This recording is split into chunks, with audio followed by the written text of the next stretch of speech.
আসসালামু আলাইকুম বন্ধুরা, আজকে আমি বানাবো খুব মজাদার কাপকেক। তো কাপকেক বানানোর জন্য প্রথমে যে শুকনো উপকরণগুলো লাগবে সেগুলো আমি রেডি করে নিয়ে নিব। তো এখানে হাফ কাপের মতো ময়দা নিয়েছি আর বেকিং পাউডার নিয়ে ভালো করে চেলে নিলাম। নিয়ে এটা সাইডে রেখে আর একটা বোল নিয়ে নিলাম। এই বোলের মধ্যে আমি 2টা ডিম নিব। ডিম কুসুম দিব না, কুসুম আলাদা করে নিয়ে শুধু সাদা অংশটা নিব। নিয়ে বিটার দিয়ে বিট করে নিব। তো এই যে ভালোভাবে একটু বিট করে নেওয়ার পরে যখন ফেনা ফেনার মতো হয়ে আসবে, তো তখন আমি ওখানে দিয়ে দিব চিনি।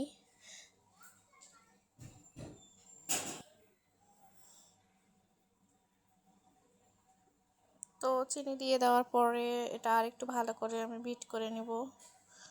যে ভালো করে বিট করা হয়ে গেছে, এর মধ্যে আমি এখন দিয়ে দিব সেই ডিমের কুসুম দিয়ে আরেকটু বিট করে নিয়ে ওর মধ্যে দিব ভ্যানিলা এসেন্স দিয়ে আরেকটু ভালো করে বিট করে নিব।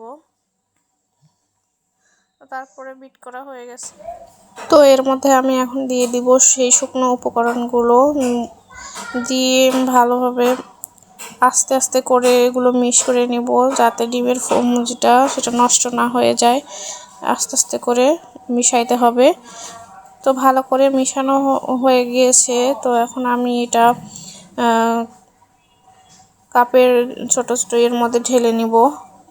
নিয়ে তারপর এটা আমি প্যানে দিয়ে দেবো। প্যান কিন্তু আগেই আমি হিট করে নিয়েছি।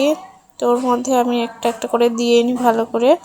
তারপরে ঢেকে দিব। এটা ঢেকে দিয়ে 10-15 মিনিটের মতো একটু দেরি করে নিব। তো তারপরে যে দেখেন আমার কেক কি সুন্দর হয়ে গেছে, একদম নরম তুলতুলা হয়েছে।